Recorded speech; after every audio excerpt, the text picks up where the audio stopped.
movies at last. Looks like it, Aunt Mattie. Huh. Bye, Dad. Hello, son. Well, daughter, how was the moving picture tonight? Lovely.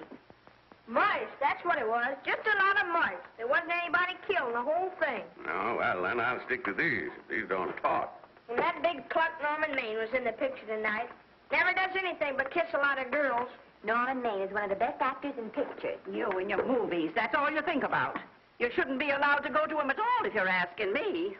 Too bad I was so busy in the kitchen. I didn't hear anybody asking you. Hello, Granny. Hello, darling. But of course, no one ever listens to me. They do if they're within 10 miles of you. Gadding around picture shows. House all cluttered up with movie magazines. And the other day, I caught her talking to a horse with a Swedish accent. Sis. We're only young once, you know. Ah, Hollywood. You'd better be getting yourself a good husband and stop mooning about Hollywood. You know what she wants to do? She wants to go to Hollywood. I've known it all along. I've seen her making faces in the mirror and talking to herself. That's what comes of your movies. Why, what would you do if you did go to Hollywood? I'd be an actress. I would, I tell you. I've always known I could. Guys, wouldn't it be wonderful to have a movie star in the family? Oh, Miss Blodgett, may I have your autograph? You may not know it, Alec, but you're practically on your way to bed. Oh, Miss Blodgett, you're my favorite actress. Won't you tell me the secret of your success? Oh, let me alone. I asked her what's come over you. I'll tell you what's come over her. She's just a silly little girl whose head has been turned by the movies.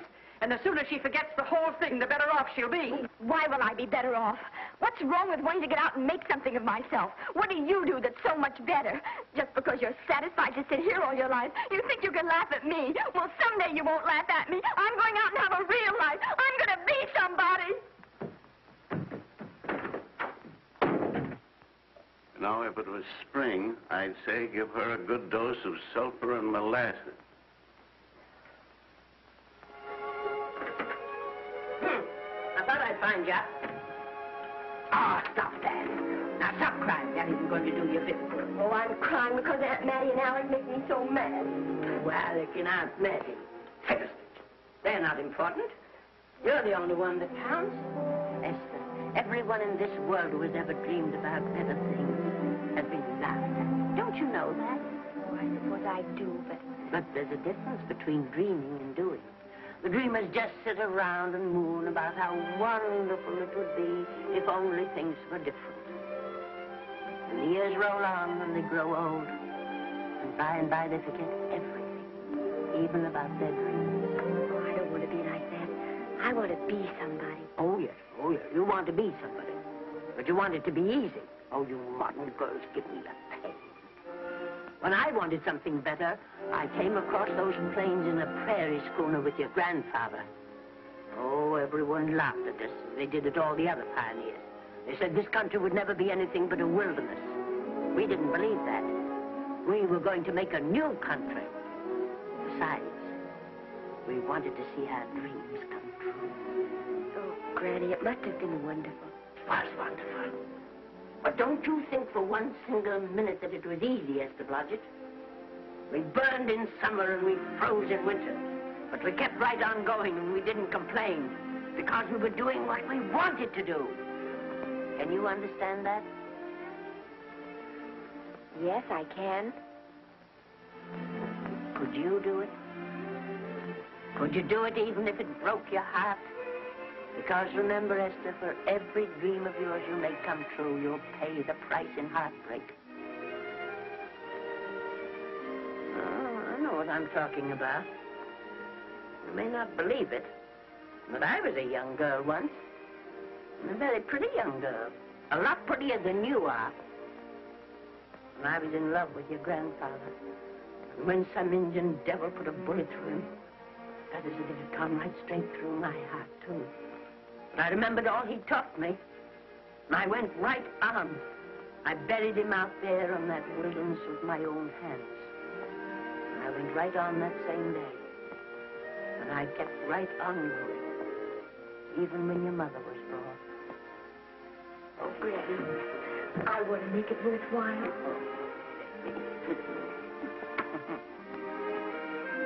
You know, Esther, there'll always be a wilderness to conquer. Maybe Hollywood's your wilderness now. From all I hear, it sounds like it. But if you've got one drop of my blood in your veins, you won't let Mattie or any of her kind break your heart. You'll go right out there and break it yourself. That's your right. Here. Oh, here. Stop that nonsense. Here. Take this and go to your Hollywood. Oh, I can't take your money. Well, why not? It's your savings. Well, I was only saving up for my funeral. Now I don't think I'm ever going to die. Oh, Granny, how can I ever thank you? By giving me your word of honor that you'll never tell a living soul where you got that money. I promise. Remember, if you do, I'll have you arrested for robbing me.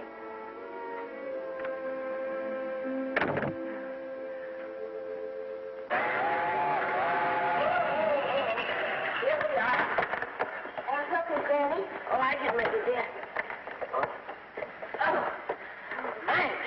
Oh, I kissed Dad goodbye. Just a little kiss. He didn't even wake up. I bet you didn't try that on your Aunt Mattie. Oh, Aunt Mattie. Think of her face when you tell her. I am thinking about it.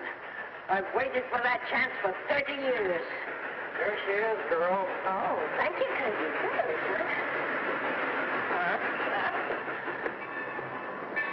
Well, come on.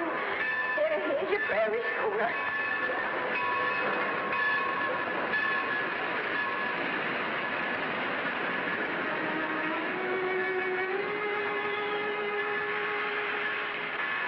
All aboard. Oh, Granny. Go on.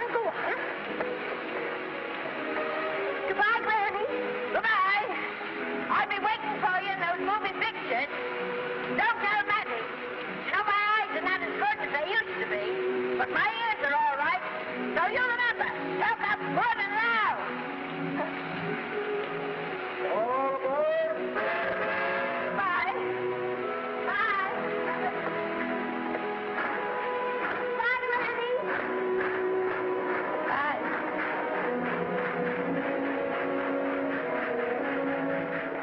You want to go home now? I don't want to, but I will.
Good afternoon.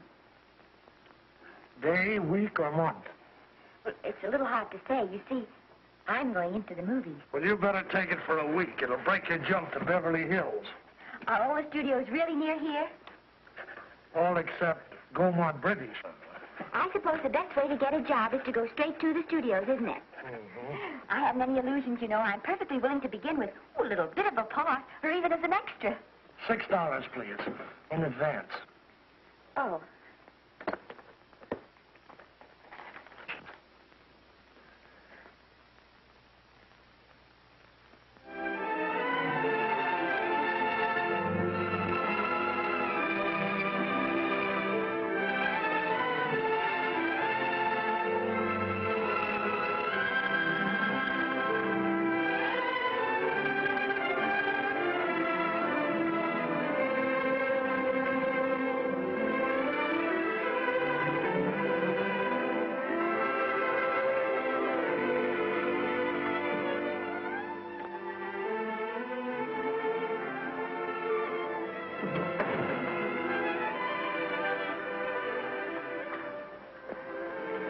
I beg your pardon.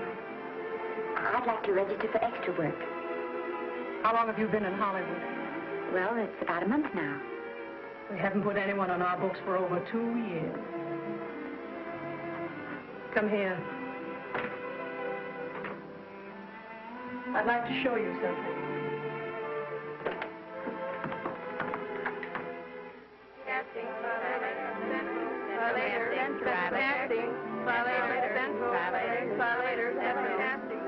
Every time you see one of those little lights flash, it's somebody asking for a job. Every time you hear them say, try later, it means there isn't any job. You can't keep the girls at the switchboard long. They go crazy. Every one of those little lights thought it was going to be a star.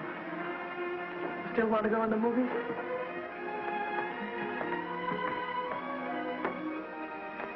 You know what your chances are? 1 in 100,000.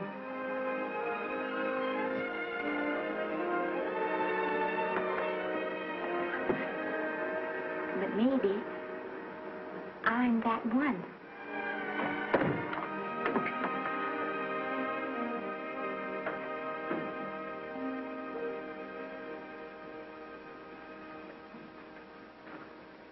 Any phone calls for me, Mr. Randall? Oh, no. Jesse Lasky and Sammy Goldwyn must be writing letters instead. How's the luck today? And there wasn't any. Maybe you don't go at it in the right way.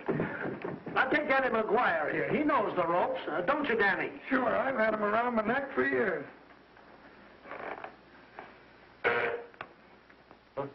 What? Oh, Miss Blodgett. Danny McGuire, our new tenant. How do you do? Mr. McGuire is a big director. Oh, are you really? Oh, could you possibly use me in a picture, Mr. McGuire? Of course, I haven't had much experience, but I don't think that really matters if you're willing. And I Now really listen, feel that... lady. In the first place, I'm not a director. I'm an assistant director. In the second place, if I had any jobs to give away, I'd confer one on myself. And in the third place, you should have stayed back home in the first place.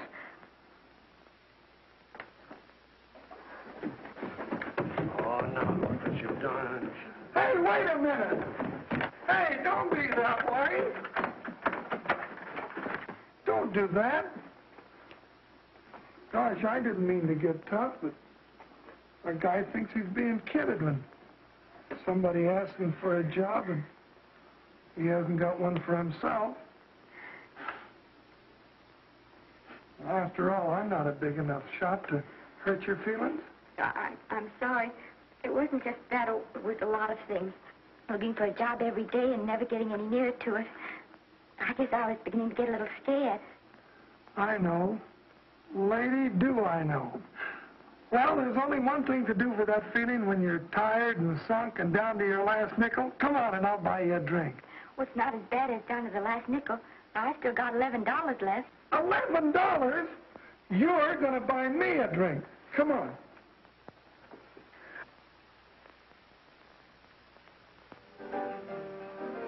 That's right, George. There's nothing like a little rum to take away that milk flavor.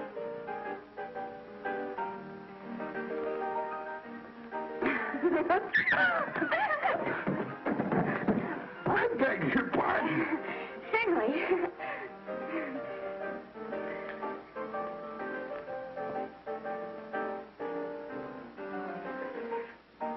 When I sign my contract, the first thing I'm going to do is see that you direct every picture I'm in. That's my pal.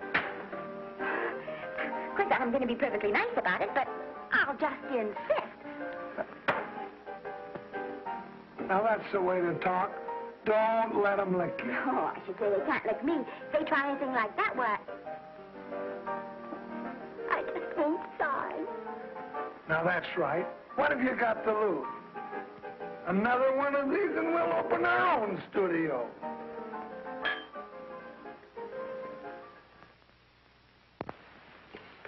Bill rendered $24. Past due. Remit without further delay. Me.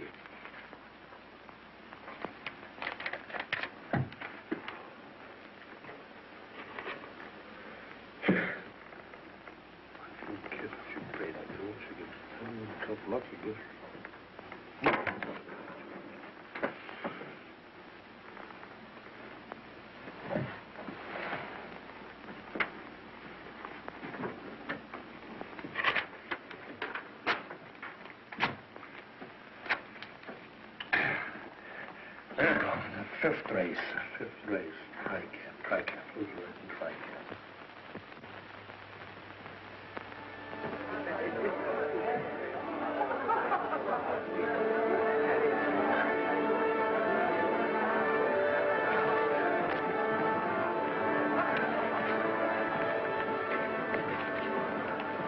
Hey, the program's going to be swell tonight. Now, you take this fella Beethoven. I'm a pushover for him. And Chopin, well, he's not so dusty either. But I kind of wish that once in a while they'd play something you could sort of go out whistling, you know, like Blood on the Saddle, Blood on. Well, there's a tune. Hey, why don't you throw your hat in the air or something, can't you? This is a celebration. My job starts tomorrow. I know it does, and I think it's swell, Danny. Gee, I wish you were in on it, too. But, oh, no, it would have to be a war picture. One of those big novelty numbers, a war picture without any beautiful women at the front. Oh, well, something will happen soon. Maybe. Why don't you go home, kid? Oh, Danny, I can't do that. I came here, and I've got to stay. Well, now, if it's on account of money, I can... Oh, thank you. You've given me enough already. Anyhow, this is no time to be worrying. This is a party. Look at all the people. Everybody in the world. Look. That's me and the name.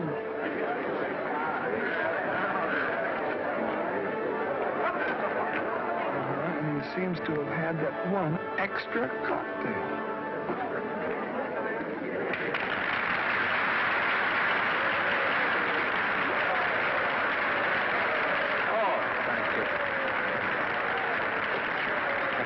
Sit down, you dope. That's for the orchestra leader.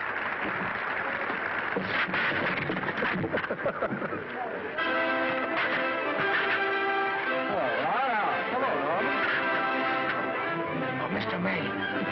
Maine, put your arm around Miss Regis. Otto, this is a Hollywood Bowl. Oh, afraid of crowds. Go on, get out of here. What's the matter? You getting too big to bother with photographers? Don't want any pictures taken now. Oh, is that so? Well, supposing I take it anyway. Well, shove that brownie number 2 of yours down your throat. Thank you, Mr. Maine. No, stop it!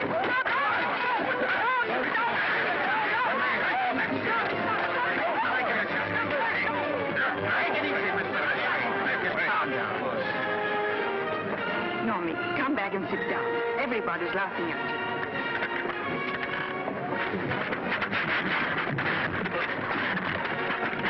All right. Hi, Norman. Is he always like that? Well, I suppose he has to sleep sometime. Oh, and he's so wonderful on the screen.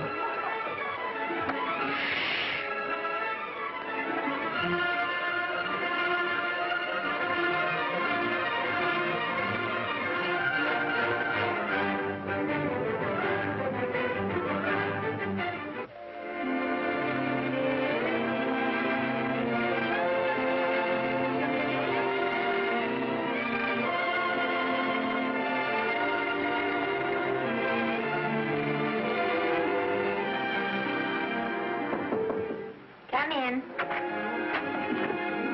Danny. What's the matter? Well, believe it or not, I got a job for you. Danny, that's wonderful. When do I go to the studio?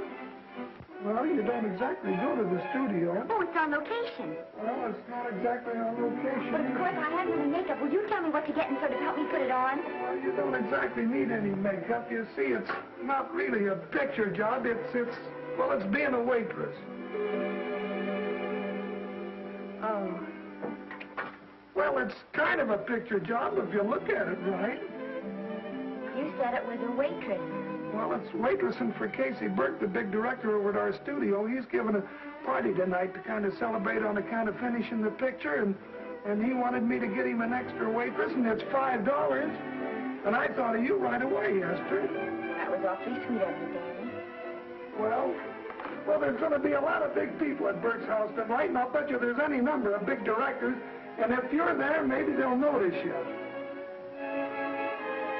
I could make them notice me. Sure you could, Esther. It's your chance. My chance. All right, Danny, I'll do it. Oh, but I can't. I haven't got the right things to wear.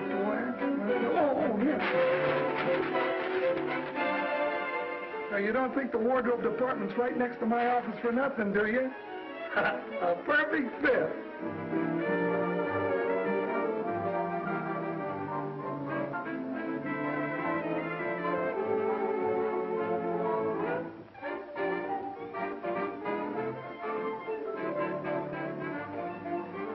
Did you get to the preview last night? I did. Would you like a little hors d'oeuvre? They are very nice. Oh, thanks. Well, what did you think of the picture? You should have saved it for Thanksgiving. What a turkey.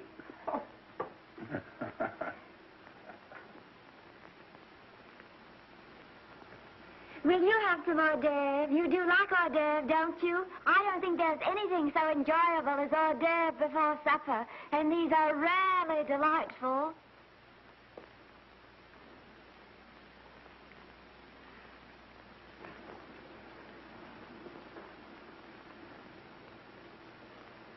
And at the finish, the kid turns around and sings the lullaby to its mother. Pardon the big boys, but would you like a little hors d'oeuvre? They say they're the best in town. Don't tell me. I know. Mae West. That's a great twist. But where are you going to find a 2-month-old baby that can sing? Hello, Oliver. Oh, hello, Casey. You want to fire me now? Wait till you see the picture. I'm not a director anymore. I'm a male nurse. What's the matter with the picture? Guy by the name of Norman Maine. His work is beginning to interfere with his drinking. Oliver, don't tell me I'm to direct his next picture, too. Mm-hmm. You were my favorite producer. Now, wait a minute. You just go right on with your directing. I'll take care of these stars. I know how to handle them. I had a serious talk with Norman after that Hollywood Bowl occurrence, and you don't have to worry any more about his behavior. Excuse me, Mr. Niles. Mr. Libby of your publicity department is on the telephone. He says it's most important, sir. It's about Mr. Maine. Thank you. Oh, it's probably just some little thing. Of course, Oliver. I'll turn on the radio and see if they've called out the National Guard yet. Hello, Libby. What's the good word? Mr. Norman Maine, America's Prince Charming, was apprehended driving an ambulance down Wilshire Boulevard with a siren going full blast. He explained he was a tree surgeon on a maternity case. Well, will it be in the papers? No, it won't be in the papers. But that's a nice, expensive hobby of yours, keeping Mr. Maine's informal entertainments out of the public press. Oh, that's fine work, Libby. Try and see that no one gets to Norman. He's probably home sleeping it off. All of them. Why can't you forget those dopes at the studio for one night? Business, business all the time. I don't know what's going to become of you. Norman, why didn't you call for me? Oh, by golly, why didn't I call for you? In case you've forgotten, I was supposed to come here with you. Oh, that's all right. I got here without any trouble. The only reason I don't slap your face. Yes, darling, I know. Hello, John. Oh, hello, man. What's the matter with Oliver? He looks as if he'd had bad news. Hello, Mary. What's the matter, old boy? Maybe I'm wrong. I guess I've been drinking too much lately. No, you ought to cut it down. It's bad stuff. Scotch and soda.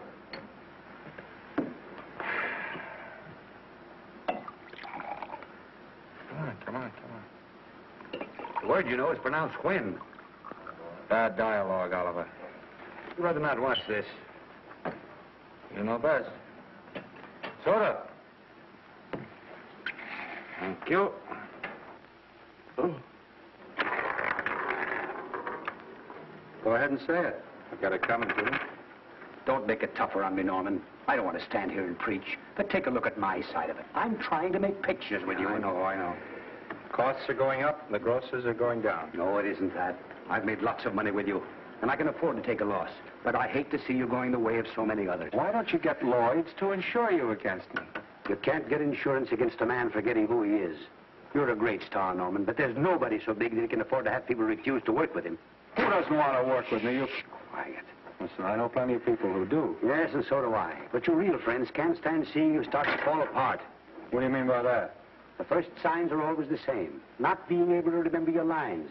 Cameraman struggling to cover your hangovers. And all because you have to have a good time. Every day and every night. Listen, I've warned you for a long time. Okay, Norman. Oliver, you're a swell guy. You won't lose any money on me. I'll promise you that. I'll be ready for the curtains when the time comes. When it does, here's my epitaph. And now I think I'll, have a little drink.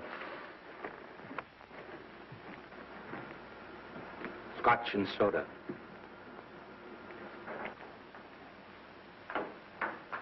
Scotch and soda. Ooh.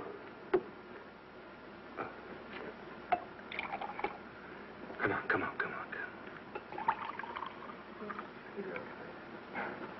A little soda? Caviar? No, thank you. Yes, pardon me. Ah, lovely. No, I mean the caviar. Mm-hmm. No, don't go away. I'm starving. Huh? Really. Which would you take? Well, I don't know. You know? I don't know either. It's hard to choose. I think I'll take caviar. Mr. Maine doesn't care for any more. Do you know me? No. Well, Normie doesn't care for any more. I think I shall get very drunk indeed.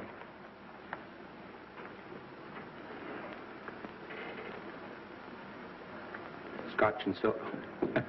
Sorry, I have something.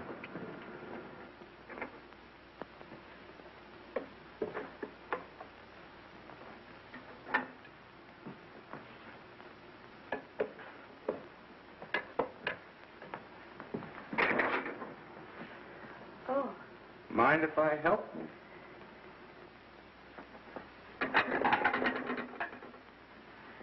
Won't they miss you?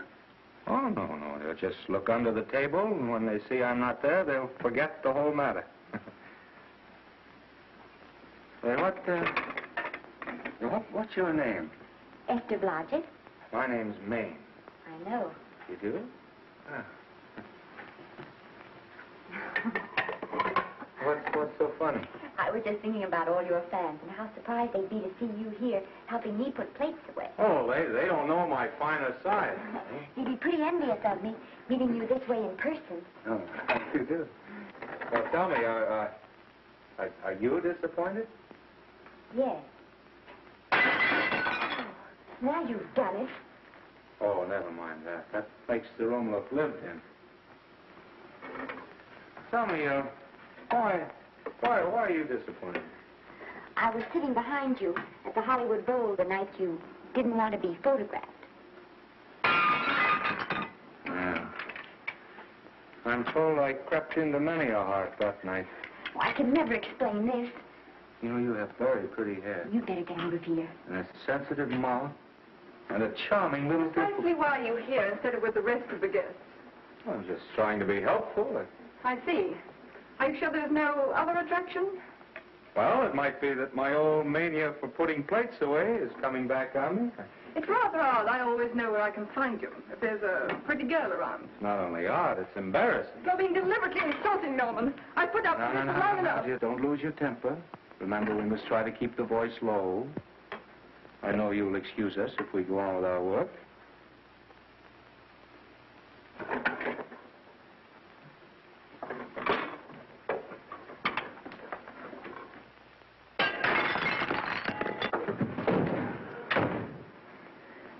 Now see what you've done.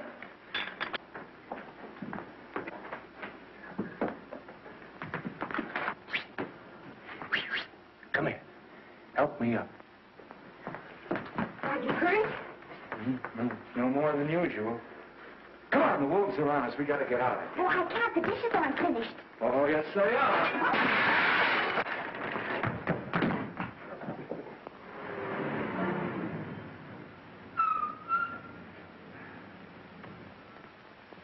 Well, I bet I know what you're going to say now. What? Good night. Good night, and thanks. Hey, wait a minute.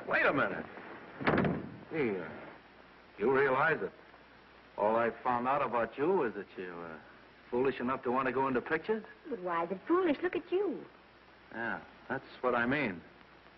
No, I'd rather like to go into this matter a little more thoroughly. Oh, that's awfully nice of you. Why don't we go on up to my place and talk it over? Oh, no. Thank you very much, but I really must say good night. Good night. But you're not angry. No. I'm hungry. Well, why don't you go and get something to eat? Good night, Miss Blodgett. Good night, Mr. Maine. Wait a minute. Peter, the least I can do is to see you to your door. Will I see you again? I hope so. Has anyone ever told you that you're lovely? Well, now you know. Thank you.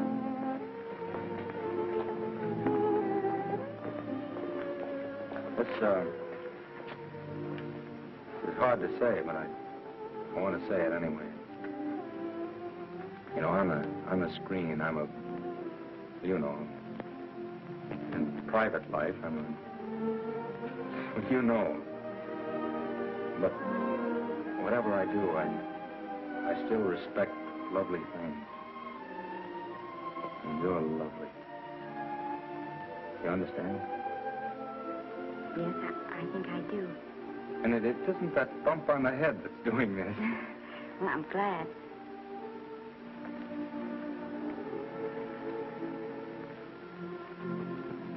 Good night. Good night.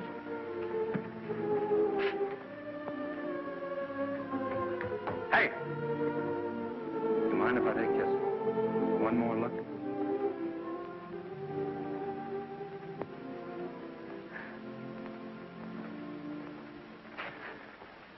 Go away. Quite impossible. I wouldn't even consider it. No.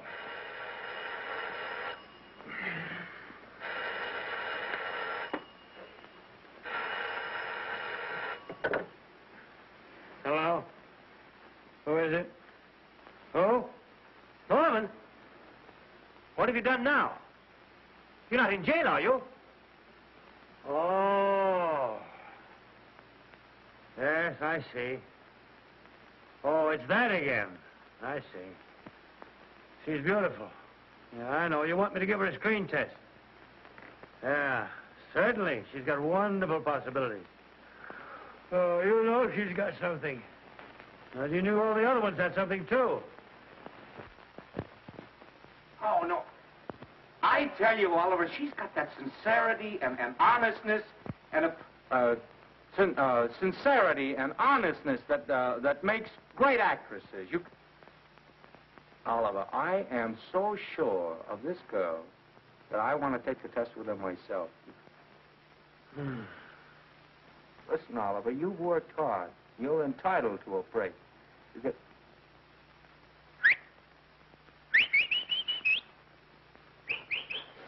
Yes, I heard you. Anything. Yes. Yes. Yeah. Oliver, look. You try to get a little sleep now, old man. Right. All right, boy. Good night. Now tell us.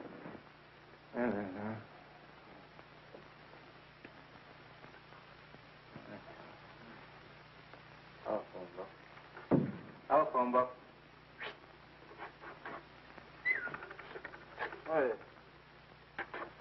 Telephone. Hey, Olive, telephone book.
Telephone. For me? Some drunk trying to be funny says he's Norman Maine. Oh, thanks, I'll be right down. And Miss Blodgett, would you give him a message for me? Tell him it's 3 o'clock in the morning!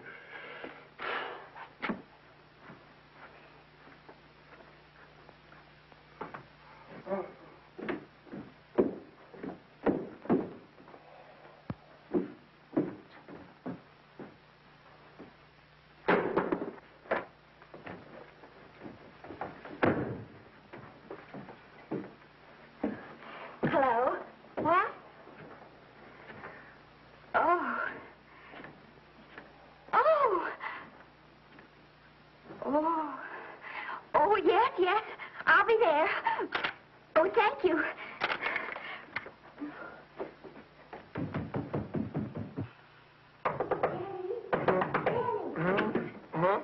Daddy, what do you think? I'm going to take a test tomorrow, and Norman Main's helping me do it. I'm taking one, too. Garble's assisting me.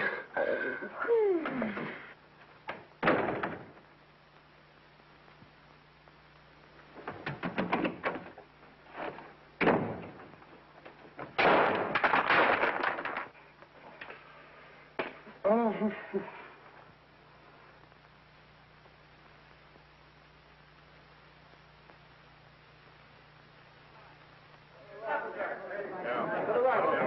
Move that Gobo in. Would it still come that broad? No, the Yankee. Is this light too hot for you, Hanley? Okay, but cut down on the backlight.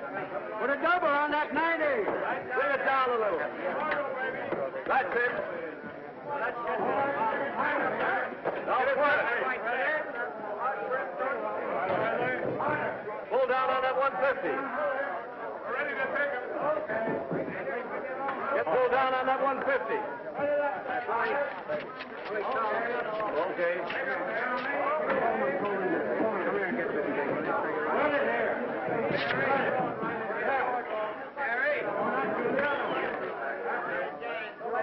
Bring me an apple box. Listen, gentlemen, please, if you don't mind.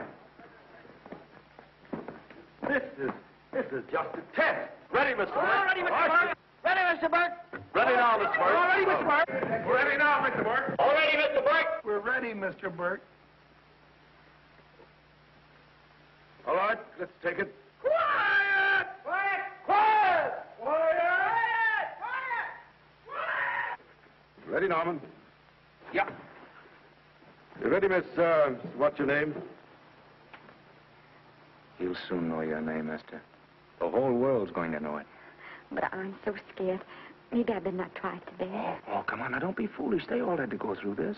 Harlow, Lombard, Myrna Loy, and now Esther Blodgett. All right. I'm ready.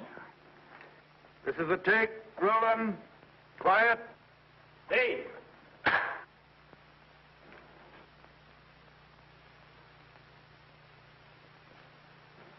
I may as well tell you that my whole organization thinks I've gone a little nuts to sign you. Well, maybe they're right. I've been nuts before. You see, all the experts seem to think that your type is a little mild for present-day taste. But I rather believe that tastes change, like eyebrows. And I think that also, like eyebrows, tastes are going back to the natural. You look like a nice girl. I think I'm going to like you. That's not important. I think the public will like you. That is important. Oh, yes. I see what you mean. I mean, I know it is. Only don't think it's going to be easy. Nothing you really want is ever given away free. You have to pay for it. And usually with your heart. Someone else told me that once. But you still have to work it out for yourself.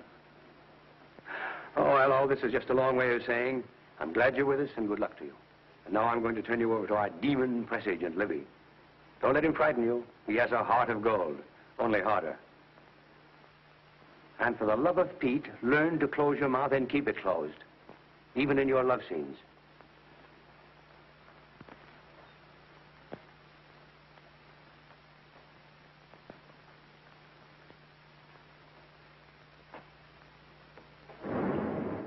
Are you a Russian? No, I was born in Fillmore, North Dakota. Oh, no. First saw light of day in a mountain cabin, a trapper's hut, high up in the Rockies. Go on. Well, I always wanted to be an actress. Dreamed of footlights as Lonely Kitty. Are you sure there's no Russian in your family? Positive. That's a shame. Well, what does your father do? He's a farmer.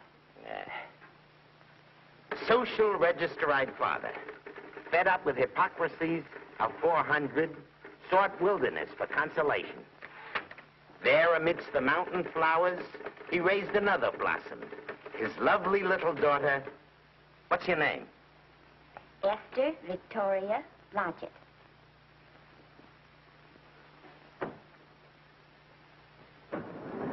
Greatly appreciating your attention in this matter, very truly. Do you know what her name is?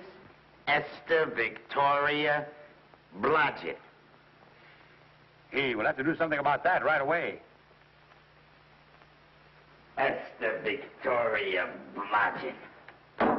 Well, that Blodgett's definitely out. Let's see, Esther Victoria, Vicky. How about Vicky? Oh, I think that's terribly cute. Let's see, Vicky. Vicky what?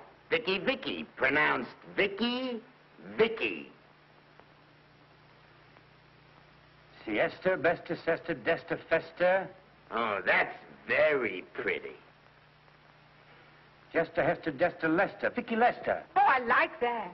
Say it. Vicky Lester. Say it again. Vicky Lester. Say it again. Vicky Lester. Say it. Vicky Lester. Say Vicky Lester. Vicky Lester. Vicky Lester. Vicky Lester. Vicky Lester. Flash. Oliver Nile Studio discovers new starlet, a Cinderella of the Rockies. Her name is Vicky Lester. Those who have peeked tell me she couldn't be more divoon. The face of an angel and such natural talents. Her voice is a symphony. Her very walk, they tell me, is enough to drive men mad. Not that way. Get the lead out of your feet. Lift them up.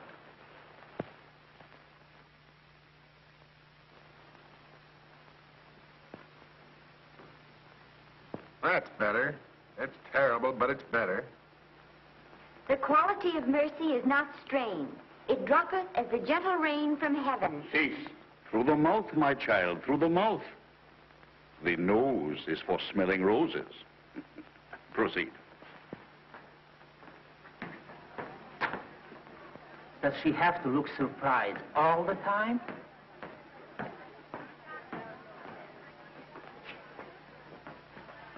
Anyway, it's just a rough sketch. Pretty small mouth, eh? Oh, well. Give her that Crawford smear.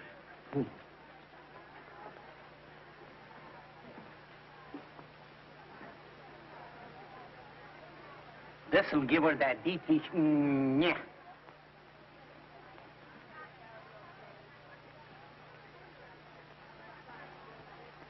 We're on the wrong track. She still looks surprised.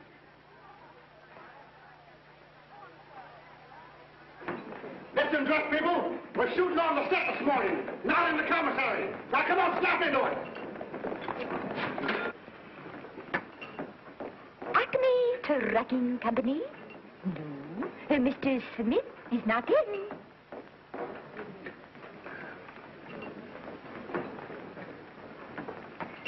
Acme Trucking Company. No. Mr. Smith is not in.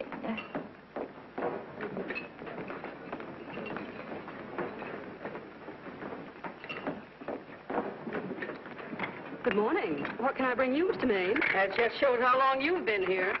Mabel, bless you. How soon are you and I going to be married, huh? I don't know. You'll have to ask my mother.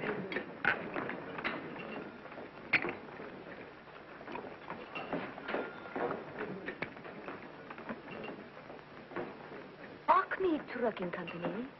No, Mr. Smythe is not in. Acme Trucking Company? No, Mr. Smith is not in. Acme? No, Smith ain't in.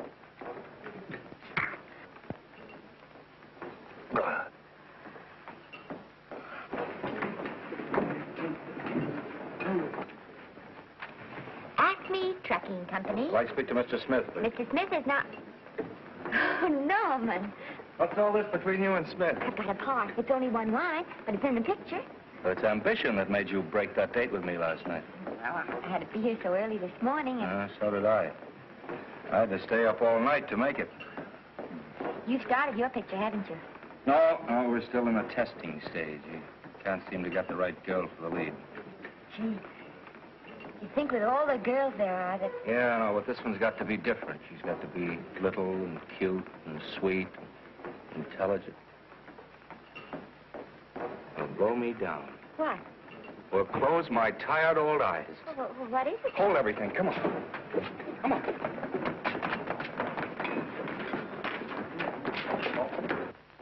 Well, you've been through the whole casting directory. I work day and night, Mr. Niles. And I'll work with her, Oliver. And I can be mean or nasty or anything you want, Mr. Niles. If she clicks, Oliver, you've got a star overnight. Okay.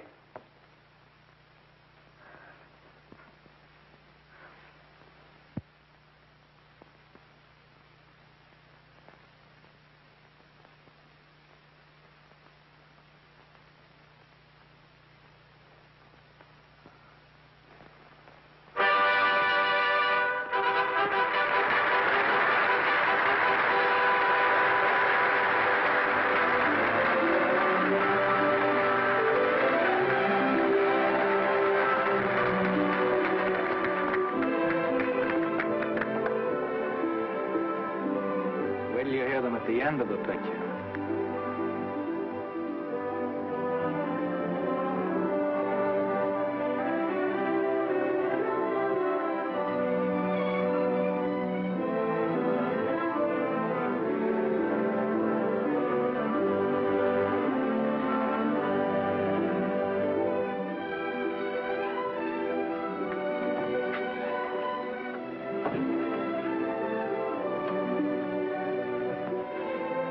Do you think we were noticed? By no one. They're much too busy playing at croquet.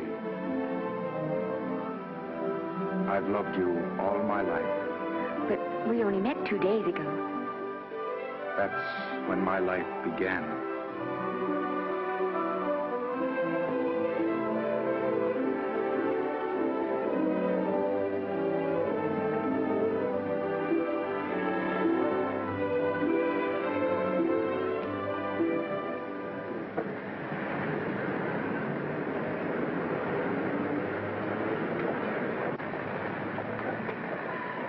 You know, I think she's the same type I am, don't you? I think she's sweet. Well, it's Vicki Lester's picture, all right.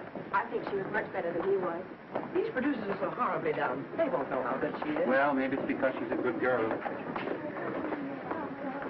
No, Maine's not so bad, but it's Vicki Lester they'll go to see. Vicky, darling, I think she's the most precious little thing I've ever seen. The knockout, Libby. You might mention that when you write your review. That Lester kid's a gold mine. Didn't you like Norman Maine? Was he in it? Libby, I'm afraid we have another hit. Huh? It's in the bag, neatly tied up with beautiful pink ribbons. Say, where are Norman and Vicki? I don't know. I thought you had them. I wish they'd come. We're having a party at the Trocadero. Isn't it thrilling running away from people? Norman, it's so exciting, So new. A star is born. Come on, run.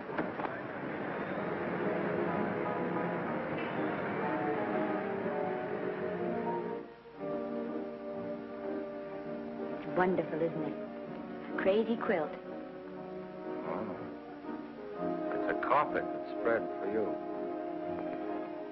It's all yours from now on, you know? Come, Esther. You're a success. You'll have everything in the world you want. I hope it'll make you happy. Hasn't it you? Then there was one thing I never had. Lots of times I told myself I'd found it, but I always knew I was lying. Still, I never stopped looking for it. Maybe it'll come. Well, I think it has come, Esther. I only wish it went too late. Oh, but it's not too late. Oh, you can't throw away your life the way I've thrown away mine and have anything left that's good enough. No. You can. Norman, you can. You mustn't tell me that, Esther. I'm so afraid that I'll believe it.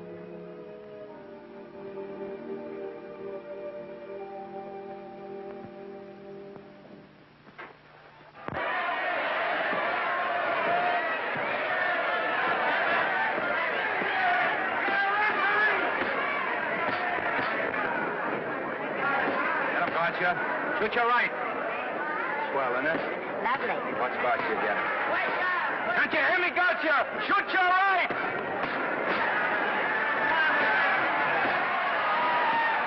He's down. Gotcha got him. Gotcha got him. He did, didn't he? Yeah, but he'll be up, though. You like it? Sure I did. You like me? Sure I did. That reminds me. Will you marry me? No, thank you. Come on, Gotcha. Finish him. Why won't you marry me? Wasn't that dependable? Hey, shoot your right. Throw away your money? Break him up in there. Break him up. Drink so much. Well, suppose I quit drinking. Yes? Come on, Gotcha. Shoot the right in there. The right. Suppose I save my money. Yes? There he goes. Let him have it. Suppose I became absolutely dependable on all occasions. Yes?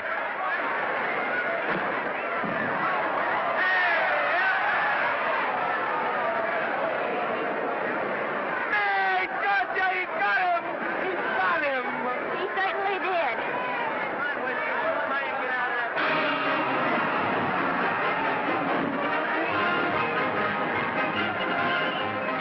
Gee, that's a beautiful place. Norman, What, dear? would you do all that to me if I said I'd marry you? No, certainly not. I was just supposing. We're going to be married. Guess I didn't read that line right. I'll try it again. We are going to be married. Both of us. Yeah, to each other. What do you think of that? Well, when? Where? Well, we thought we'd elope in the conventional manner. What's the matter? It's trying to decide whether it's good for the studio. Is it? It is. And bless you, my children. When's it going to happen? Oh, we thought we'd just sneak out sometime. We're not telling anyone but you. Listen to this.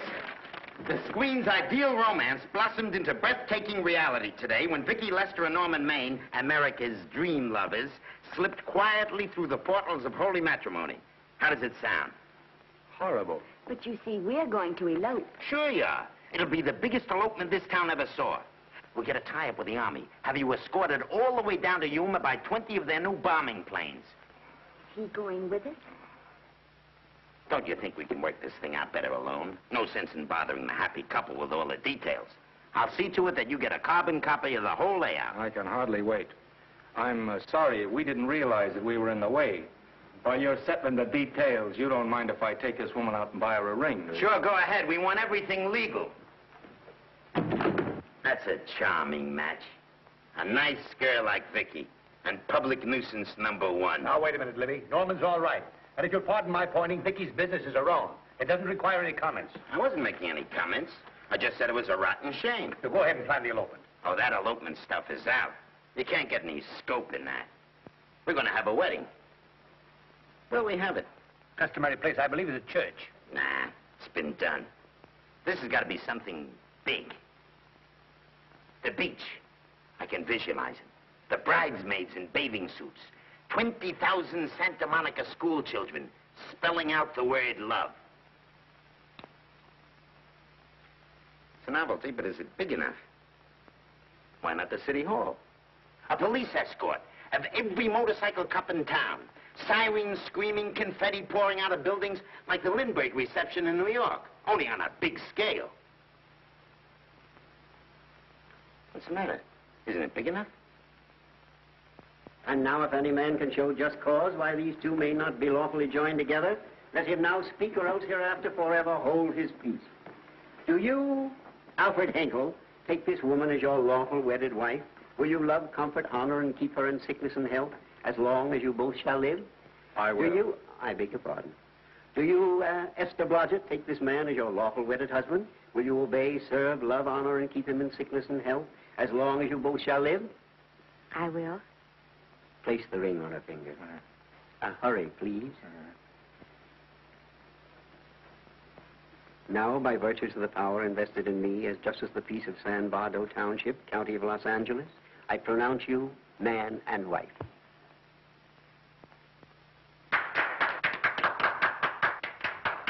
Quiet! And now I must exercise my prerogative of office. I hope you'll be very happy, Mrs. Hinkle. Thank you. Thank you, sir. Oh, Thank Danny. you very much. Now, if you'll please sign the license. Oh, yeah. You know, Mrs. Hinkle, I can't help but believe I've seen you somewhere before. Oh, really? Well, I believe this is the first time I've ever been in San Bardo. You know, your face is familiar, too, Really? Mr. Hinkle. There you I are, sir. Thank you very much. Oh, Here's your thank you, receipt. sir. Thank you. Goodbye. Goodbye. See you again. Yes, goodbye. No, I don't mean I'll see. No. Yeah, I think you got by with it. But it was close. That JP was just beginning to remember where he'd seen us. Well, anyway, we got away from Libby. Hello, Toots. If you will be kind enough to glance between my shoulder blades, Mr. and Mrs. Henkel, you will find there a knife buried to the hilt. On the handle are your initials. Lovely to have seen you, Libby. Hold Hey, it, wait. hold it, Danny.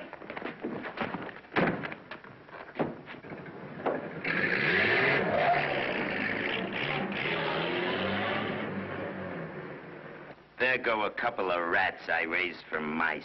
Well, they got a right to get married, haven't they? I haven't got any right to double-cross the public, and I haven't done it yet. Hey! People versus Porky Washington. We're charged with violating Section 600. Young man, you're in contempt of court. Operator, get me the Los Angeles Tribune. I've a good mind to put you under arrest. Wait till I make the score. You wait, too. Tribune, give me the city desk. Johnny, this is Matt Libby. I got a flash for you. Norman Maine and Vicky Lester were married at 2:30 this afternoon. Vicky Lester? Court recess.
Wahoo.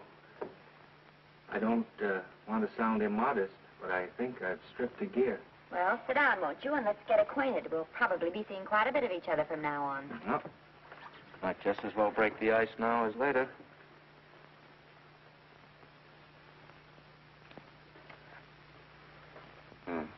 Now we're old friends. Hey, have I got time for a shower before dinner? Plenty, if you can find a shower. I never can remember where that thing is. Does it pull out or slide under? Here, I think I can find it. No, it's the linen closet. Here it is. Nice work. Oh, half the time those things are just luck. I'll see if I can disinfect this steak.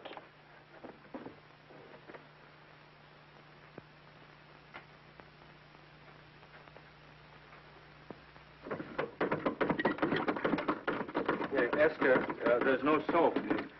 Here. Thank you. Oh, and Esther. Yes, dear? I'll need a washcloth. Oh. How you fix the cigarette? You know I never smoke underwater. Well, what do I do to make this thing work? Pull that gadget at the top and pray for rain. Well, I can't reach it. I can't get my hands up there. If you've gone in there with your arms down, you'll never get your bath. Unless you're a contortionist. Yeah, well, I'm not a contortionist, and don't throw that up to me now. You knew it when you married me. Will you close this door, please?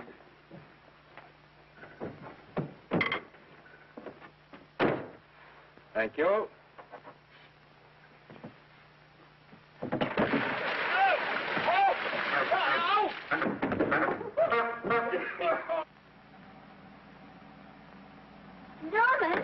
Norman, here comes the car. You got it?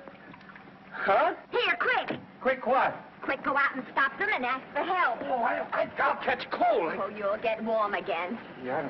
Don't, dear. They'll recognize me. Now, if you keep your face down, go on. There may not be another car for a week. Well, Howdy, partner. Howdy. Stuck? Yeah, how'd you guess it? Can you get us some help? Well, I reckon not. You know, it's a long way to town. We're pretty busy down at the place. Well, I got to get out of here. I've got my wife with me. Does she like the country? No. No, and then we're short of food. There's a lot of game in them woods. No, well, my wife can't shoot. Well, you're sure up against it. Sorry I can't do anything for you. Well, wait, listen, I'll be frank with you. I'm Norman Maine. Who? Norman Maine. Well, my name is Judd Baker. Glad to have met you. Well, so long. Hey, wait a minute. Listen, you don't... So you're Norman Maine.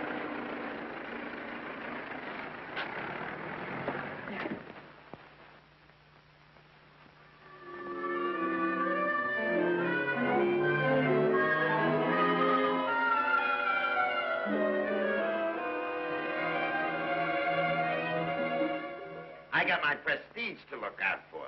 I'm supposed to be the best publicity man in the racket. And they laugh themselves sick when I even try to get a decent mention of Maine. Yes, I know how sensitive you are, Libby, and I don't like to see your feelings hurt. Thanks, boss. Now, Vicky, there's a dish for free space. But if Maine swam across the Pacific, the papers would keep it a secret. Well, the exhibitors don't like him, the critics don't like him, the public don't like him, and I don't like him. Who likes him?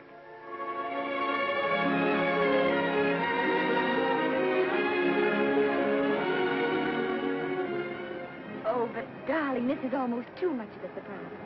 And there I was in my touching innocence, thinking we were going to live at the beach house. Oh, we'll still keep the place at Malibu. But this is special. This is our castle. It used to be in the air, you know? Well, we'll never use any ugly words like contracts and pictures and careers. When we come in those gates, we'll check the studio outside.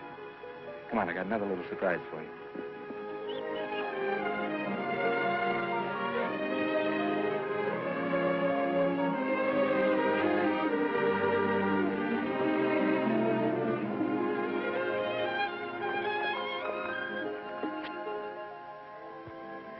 Oh, Norman, it's lovely. So are you lovely. The whole world's lovely. Hey, hold it!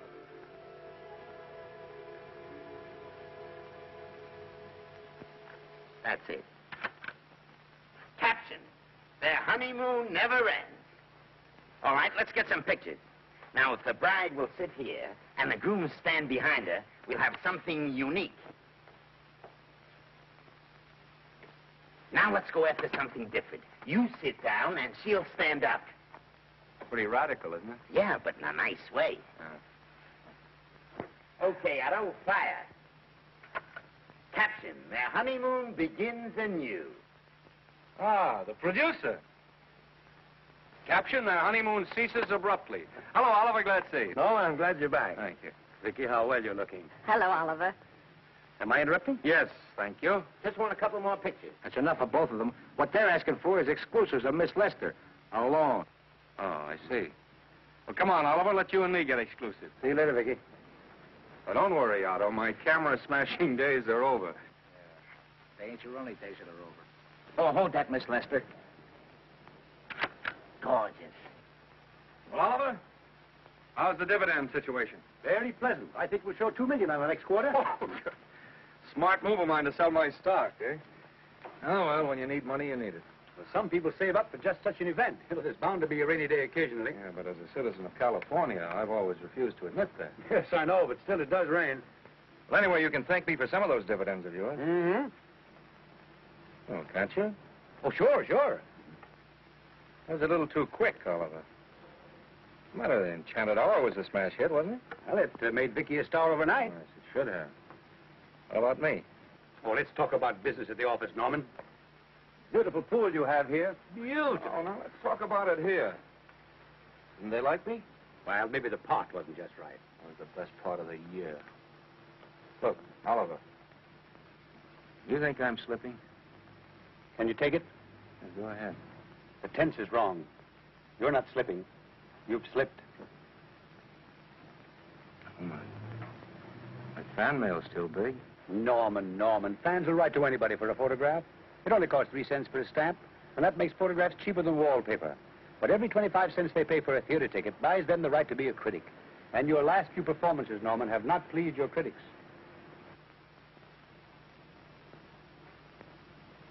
You remember I told you I'd be ready for the curtains when the time came?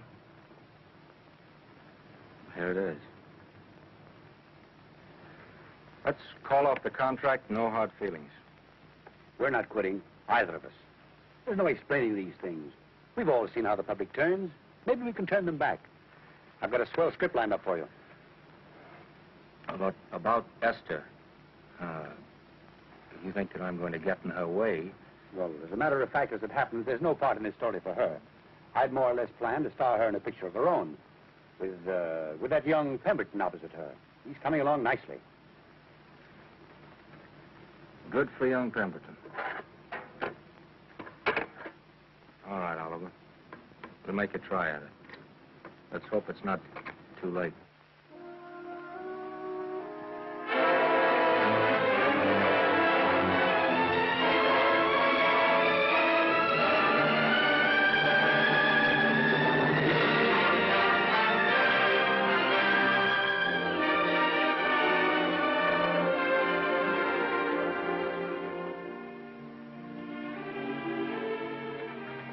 No argument. I'll buy those. Huh. The screen's most finished actor. I'll say he's finished. He keeps them away in droves.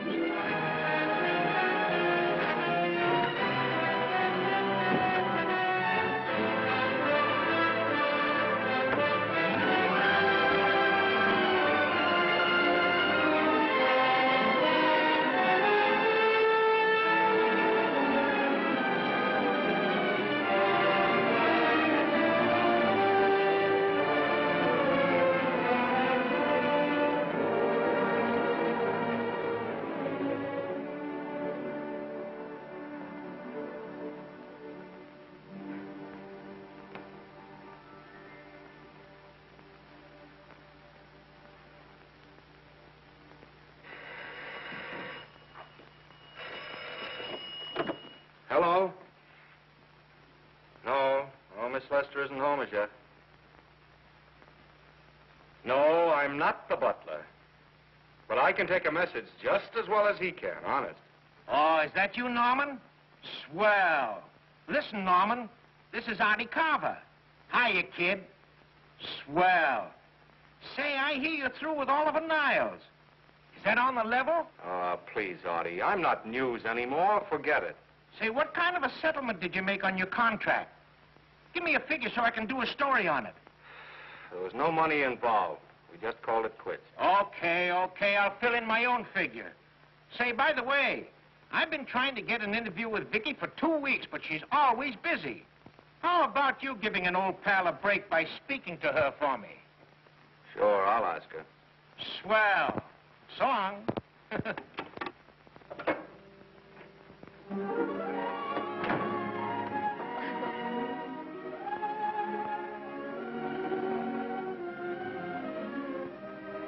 I didn't mean to be late, darling, but Casey wanted... All right. You're here now. What's new today? Nothing. Haven't been out of the house. Let's go somewhere tonight. No. You're tired. We'll stay in. I'm not tired, really. Oh, yes, you are. You've got a hard day ahead of you. Anyway, I see so little of you, I'd like to have you to myself. Oh, but it's the servants' night out. We haven't any. Yes, we have. I fixed a little snack with my own lily white hands. I'm learning to cook in my spare time. Then I think I'll marry you. I get it. You want to make an honest cook of me, huh? Comes in on wheels in this joint.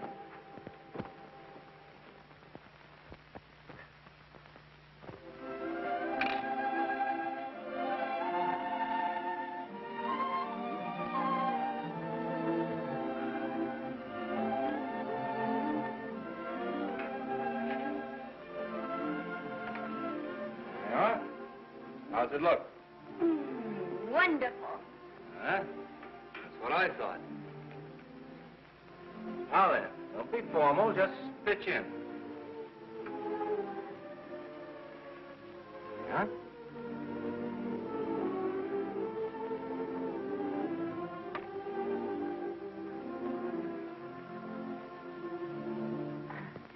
I'm afraid my mouth's not quite big enough. I'll measure it next time and make them to size. A little hard to lift, too. In fact, I think I'll take those measurements right now.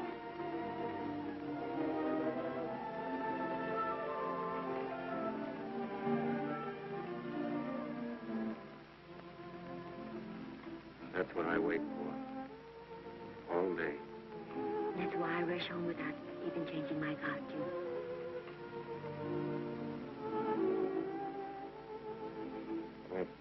We're forgetting that we're hungry. Would you like a sandwich? Thank you. I still have a little work on this one.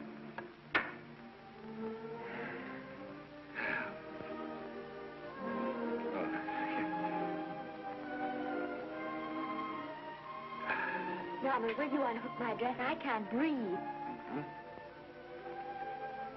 You know, all the time I thought it was the kiss that made you breathless. A lot of hooks, huh? Why don't you have a zipper? That's a good idea. You better? Yes.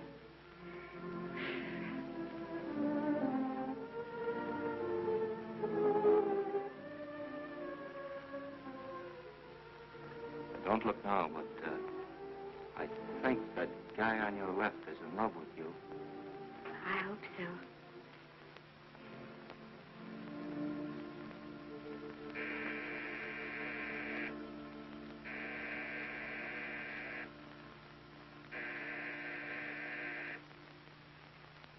The doorbell. Is it? Maybe they'll go away. Oh, I never do at a time like this. Come here. Just a minute, dear. I'll be right back.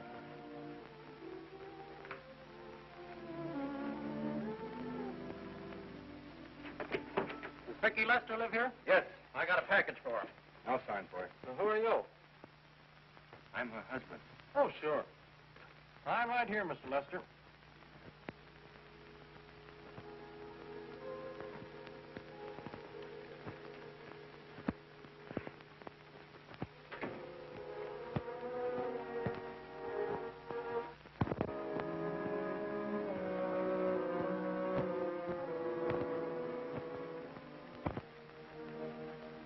Package for you. By the way, I forgot to tell you, they want you for a benefit at Shrine Auditorium next Wednesday night. I told them I'd ask you. And, Oh, darling, I don't want to hear about that now. Well, you better wait till I finish before I forget them all. The Academy dinner secretary phoned.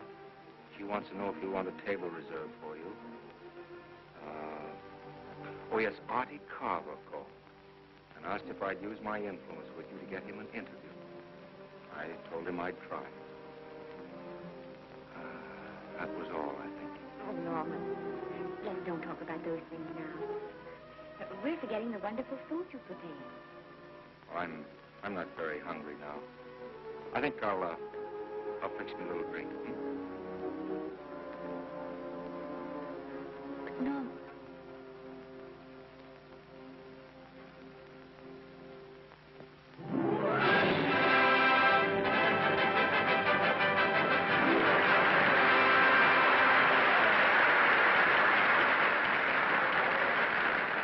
Norman would come. Stop worrying. And think how nice that statuette is going to look on your mantelpiece. Do you suppose anything's happened to him? But of course not. He's just been held up in traffic. You think about that statuette.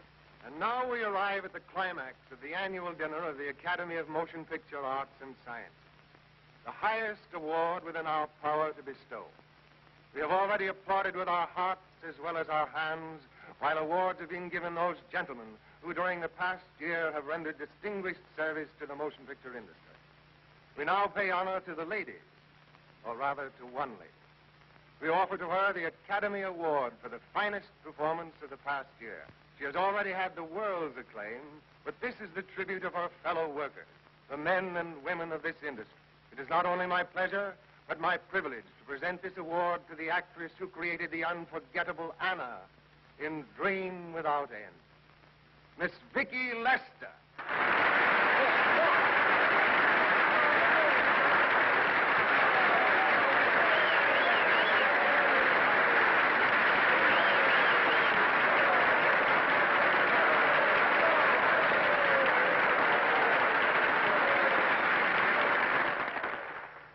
What more can we say, Miss Lester? This says it all for us.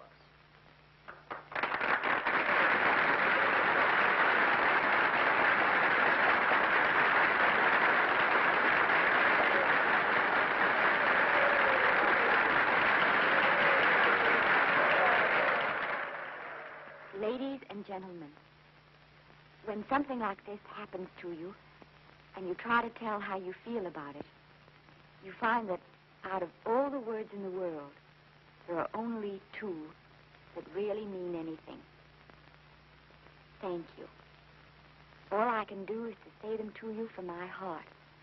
All I can do is to keep on saying them. Hey, that's fine. That's a very pretty speech, my dear. Very pretty. You said the right thing. I want to be the very first one to congratulate you on that valuable little piece of bric-a-brac. Now I want to make a speech. Gentlemen of the Academy and fellow suckers, I got one of those once for a best performance. They don't mean a thing. People get them every year. What I want's a special award, something nobody else can get. I want a statue for the worst performance of the year. In fact, I want 3 statues for the 3 worst performances of the year, because I've earned them. And every single one of you that saw those last masterpieces of mine knows that I've earned them. Libby, start the music. What I'm here to find out is, do I get them or do I get them? Now answer yes or no.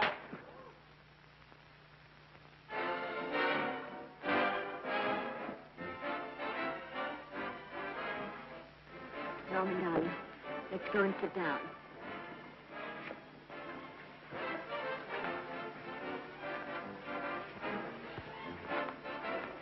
Come on, Norman, sit to that. And for you, Norman. Hello, Norman.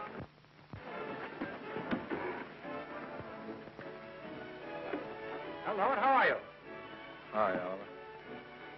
My dear, do let me congratulate you. You must be terribly proud and happy tonight. Thank you.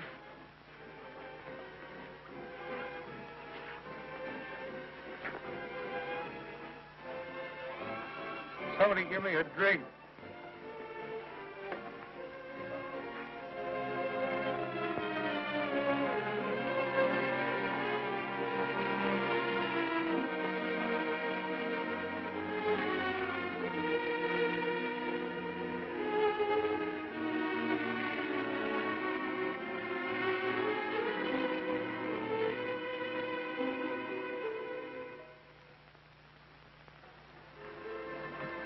Oliver, it's nice of you to come to my dressing room. Vicky, how are you? I've missed you. Everyone's missed you. Have a nice trip. Well, a 3-month tour of the theater circuit scarcely comes under the head of pleasure. But the way they're screaming for your pictures all over the country.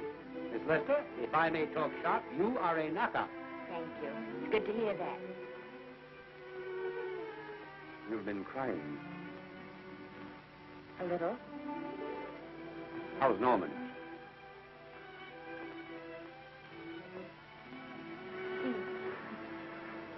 Well, he's trying awfully hard, Oliver. Letting Norman leave this studio was the hardest thing I ever did. There was nothing else I could do. I know. Has he been... Is he all right? He's gone to a sanitarium. He really wants to stop drinking. And I think he could only... Well, perhaps if he could start working again, there would be some encouragement. Oh, Oliver, could you do that? Oh, thank you. But he mustn't ever know I told you. He won't know, and you mustn't worry.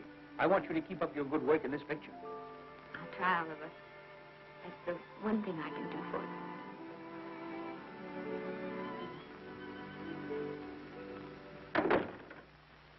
If you'll just sit here, Mr. Niles, I'll have Mr. Maine brought down.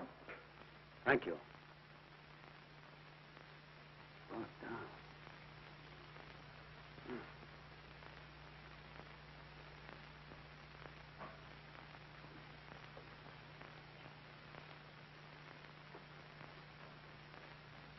Hello, Oliver. Welcome to Liberty Hall. Hello, Norman. Well, no, Mr. Niles isn't slipping me a case of scotch, Cuddles. This is just a handshake. This is Cuddles, Oliver, my social secretary. We go everywhere together. How are you feeling, Norman? Fine. Getting along remarkably well, Cuddles tells me. He says you ought to see some of the boys. Let's sit down. Yeah. Cuddles, we really don't need you. Touching, isn't it? Can't bear to have me out of his sight. Are you comfortable here, Norman? Comfortable. It's positively luxurious. They even have iron bars in the windows to keep out the draft. How much longer are you going to be here? Oh, well, I'm really cured now. I'm just staying on for an extra week or two to get in good shape, you know. After all, there's no particular hurry to return to the cameras. That's what I wanted to talk to you about. I've got a script with a fine part for you in it. Gee, Oliver, that's great. That's great. Who plays opposite me? Well, it is not exactly the lead. Young Pemberton's doing that. But I tell you frankly, I consider your part better than the lead. Oh, I see. It's better than the lead. Well, of course, it isn't terribly long. But it's one of those parts that makes an impression on you. They'll be thinking about you all through the picture. Mm-hmm. Well, the thing is, Oliver, I'm pretty well set at another studio. I'm not at liberty at the moment to tell you which one. You know yourself how those things are. Of course. But it's a big picture. It's one of the biggest of the year. And the part. Every actor in Hollywood would give his teeth to play. Well, that's fine, Norman. Naturally, that will tie you up for a while. But we won't get to this picture for some time. And perhaps, if you want to consider it for later on, well, I'll tell you, Oliver, you'd better not count on it. See, I've got several pictures lined up after this one, and they're talking to me about England. You know, they're doing some very interesting things over there, you know. Mm-hmm. Hey. What is it, Cuddles? Speak right out. We all love you. For dinner. Oh. Here we dine at 5:30 here. Makes the nights longer. Well, goodbye, Norman. I'm glad to see you getting along so well. Be out in no time. I'll have to introduce myself all over to a lot of people. They won't know me when I'm not drinking. Goodbye. Goodbye, Norman. Thanks for dropping in. Well, Cuddles? Alone at last, eh?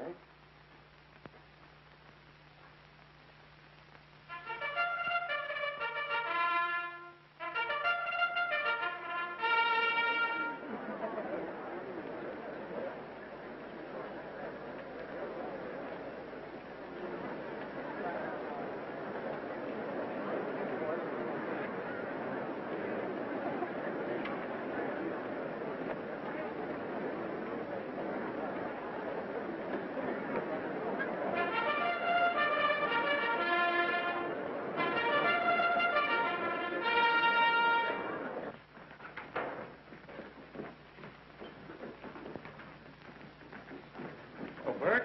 Sam? How are you, Marion? Oh, hello. Hello. Hello, Normie.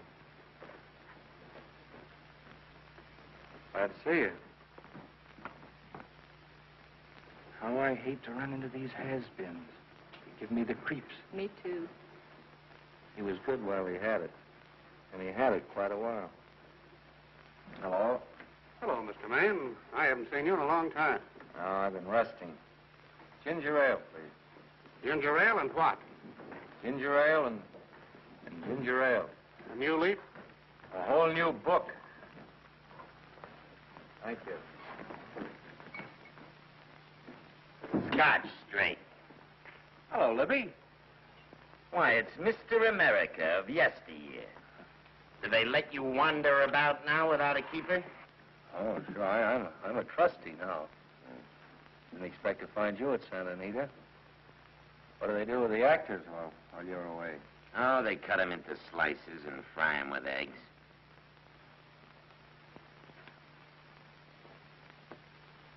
I suppose you'll be here all the time, now that you've retired from the hurly-burly of the silver screen.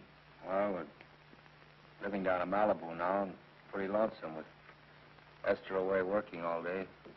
Well, I wouldn't squawk about that if I were you. It's nice to have somebody in the family making a living. Oh, wait a minute, Louie. I don't want to forget that we're friends. Friends, my eye.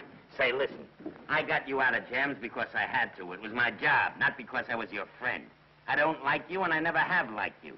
Nothing made me happier than to see all those cute little pranks of yours finally catch up with you and land you on your celebrated face.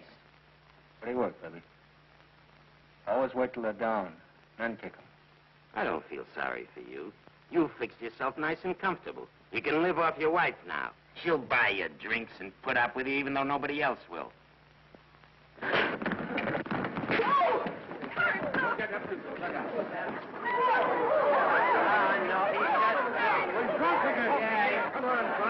a minute. Come on outside for you white. I'm Norman Maine. Oh, that's not my fault. Oh, don't bother to toss him out. He's harmless. All right, Mr. Libby, if you say so. Sure, let him go. What can he do? He can't fight any better than he can act. Norman Maine. Oh, he's drunk again. Why, he's been drunk for years.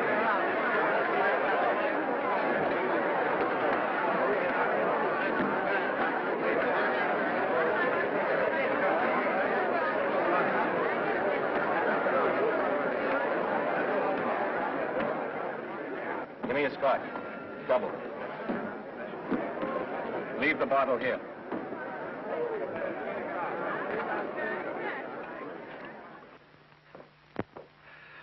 Vicky, you'll be ill. Why don't you try to get a little sleep?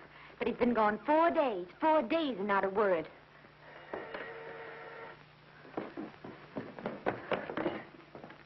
Oliver, I can't. I just can't. Hello? No, this is Oliver Niles speaking. What? Where? Thank you. What is it? Nothing. Oliver, tell me. He's in the night court. He's been arrested on a drunk charge. Now, he's all right. He isn't hurt. I'm going right down and get him out. I'm going with you. Vicky, it isn't any place for you, and if it gets in the papers... What do I care about the papers? I'm going with you.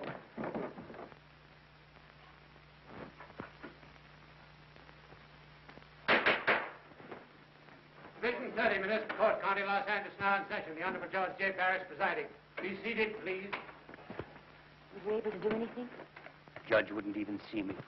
Ready, Your Honor.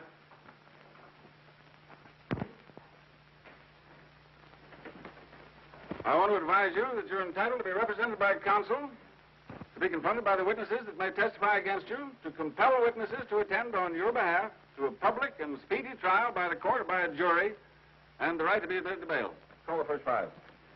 Gregory, Hale, Haynes, Rodriguez, come. Come on, boys, get over here.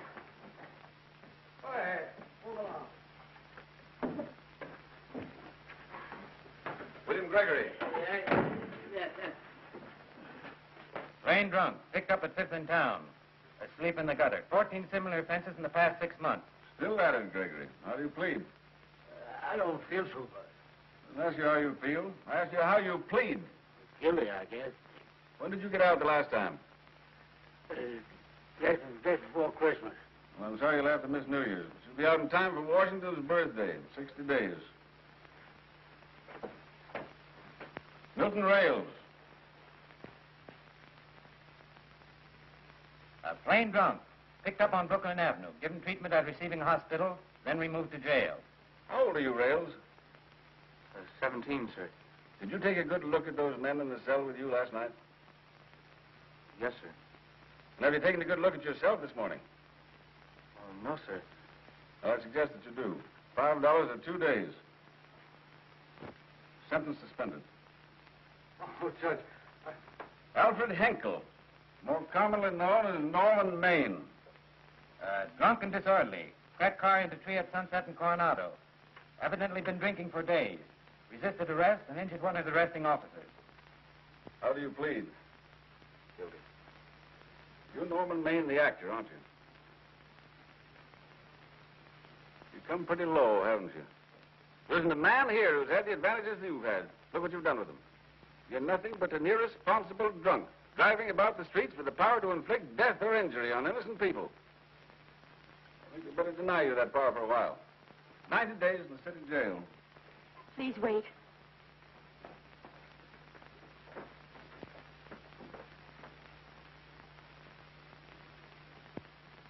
I'm his wife. Yes, I recognize you, Miss Lester.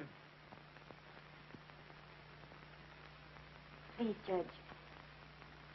I promise you this won't happen again. I'll be responsible for him. If you just won't send him there. You realize that this man, when drunk, is obviously a menace to public safety? And you realize, too, Miss Lester, the responsibility you'll be assuming to this court and to the Commonwealth. I do. Sentence suspended. Prisoner remanded to custody wife. Thank you. You can get in at the jail entrance, madam. Jose Rodriguez. Plain drunk, picked up at 1st and Main. Second offense. How do you plead? I think I'm guilty, Your Honor. 60 days.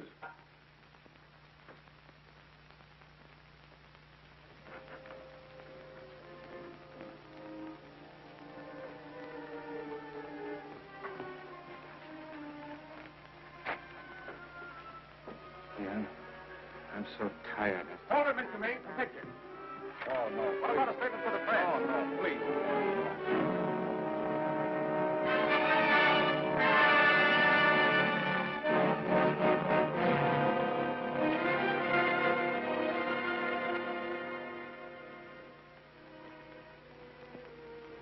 He's asleep. Been asleep nearly all day. It's the best thing for him. Awful to see this happen to someone you love. And know in your heart that it can't get any better. I only know that all I can do now is stay with him and try to help him. So will I. And between us, we'll take care of him. You're very fond of him, aren't you, Oliver? I'm very fond of both. Then I know you'll understand what I have to tell you. And after what happened last night, I think you already know what it is. I can't do any more pictures. I'm going away for good with Norman. You can't do that, Vicky. You're the very thing of your success. And you've worked so hard to achieve it. That's what's been ruining me. And I've thought it all out. Maybe if I hadn't been away from him so much, last night and what went before, it wouldn't have happened. I know it's too late to think about that now, but it may not be too late to go away with him and start over somewhere. It's your life you're giving up, Vicky. so I can try to give Norman back his. Can you honestly tell me I'm wrong to do it? No, Vicky. I cannot honestly tell you that. Then there'll be no more Vicky Lester.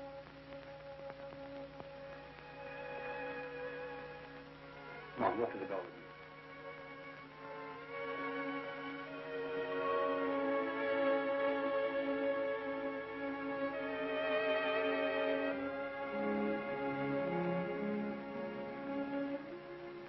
Goodbye, Vicky Lester. You were a grand girl. Good luck, Mrs. Norman Maine.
Darling,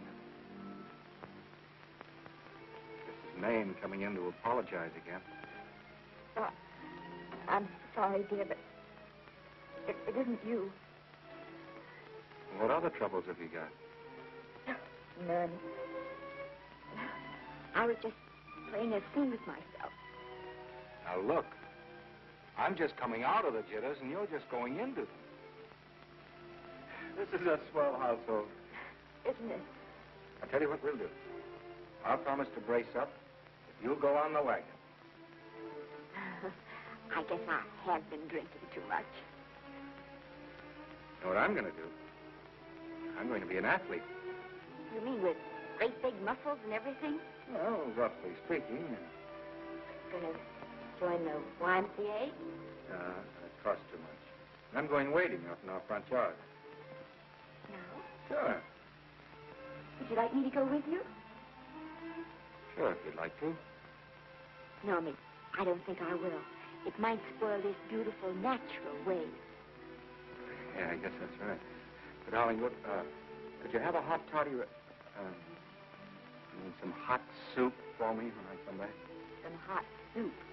And I'll make some of those nice sandwiches. No, Miss, do you have to?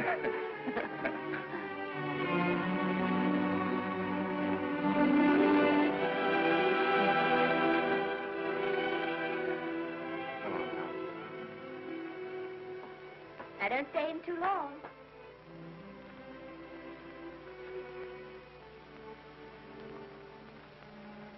Hey! Mind if I take just one more look?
drink of water he had in 20 years.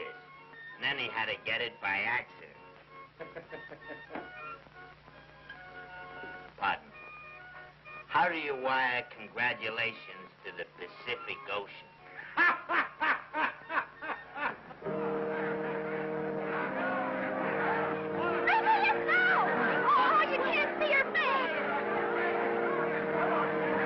Hello, Vicky.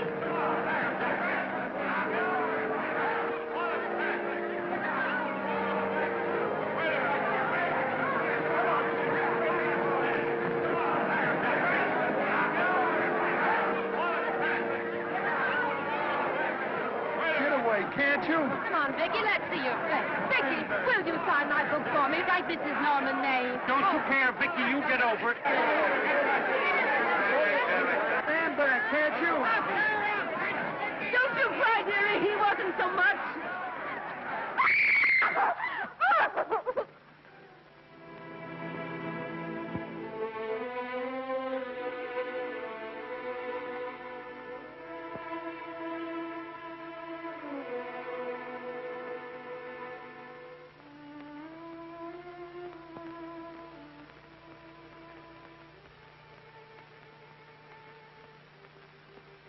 Do you mind if I take just one more look?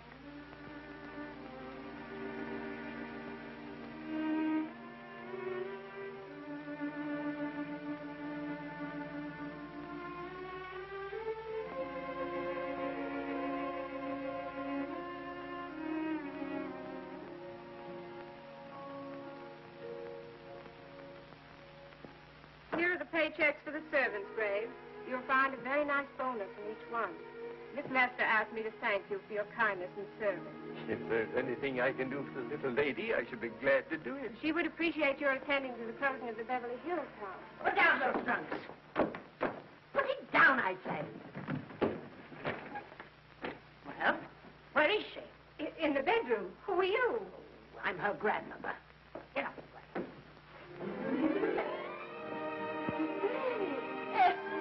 Granny, darling. Oh, I'm so glad to see you. What made you come? Oh, I know when I'm needed. Now get out of here. Go on. Get out of here, all of you. I want to talk to my granddaughter alone. I came just as quickly as I could. But I'm going home. I sent you a wire yesterday.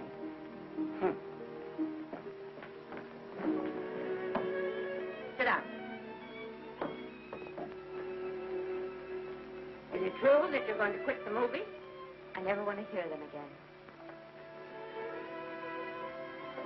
What are you running away from, Elizabeth? I'm not running away. It's just that I can't go on. My heart isn't in it anymore. Once I told you if you get what you want, you have to give your heart in exchange. And you said you were willing. Do you remember? I remember. It seems to me that you got more than you bargained for. More fame, more success, even more personal happiness. Maybe more unhappiness. But you did make a bargain. And now you're whining over it. I don't think I'd feel so very proud of myself if I were you, Esther. I'm not, Granny. My mind's made up. Well, then I'm sorry I gave you the money to come out here. You just wasted. Oh, but Granny, I was proud of you, Esther. I was proud to be the grandmother of Vicky Lester. It gave me something to live for. Now I've ended. I know. Oh, I want to be strong, but I can't go on. You must. Tragedy is a test of courage. If you can meet it bravely, it will leave you bigger than it found you. If not, then you'll have to live all your life with a coward. Because no matter where you may run, you can never run away from yourself. I never knew Norman Maine. He wrote me a very sweet letter when you were married. He said you told him how much I meant to you. And I know just how much you must have meant to him. You know, Esther, I can't believe that wherever he is, he can be very happy, knowing that his death broke the spirit of the little girl he praised me so highly for raising. And I can't believe that he can be very proud, knowing that all his great love did for you was to make you a quitter. The car is ready, Miss Lester. We'll have to go now to make the train.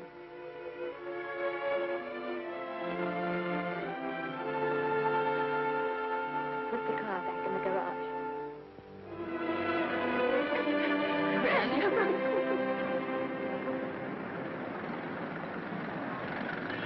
The entire picture industry has come to the Chinese Theater for this opening tonight. It has come to pay tribute to a great star on her long-awaited return to the screen in what has been called her greatest performance. It has come to pay tribute to the girl herself. The girl who has won the heart of Hollywood. The girl who has won the heart of the world. Miss Vicki Lester. And if I'm not mistaken, Miss Lester's car has just driven up. Yes, it is she.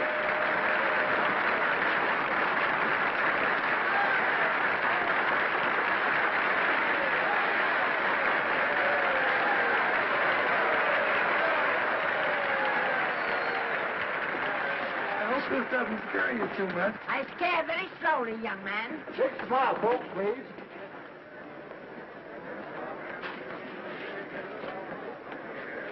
They'll have your mug, I mean your face, plastered across half the papers in the country tomorrow. How do I look? Oh, you look swell. You're a liar, but I like you. And here's Miss Lester's grandmother.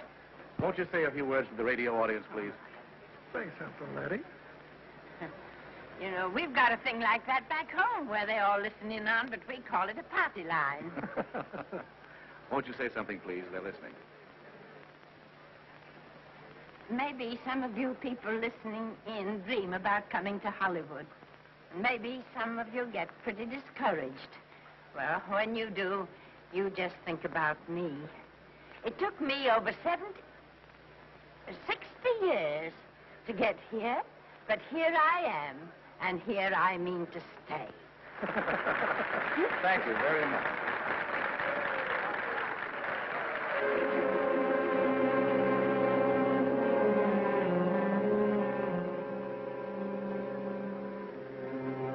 Miss Lester.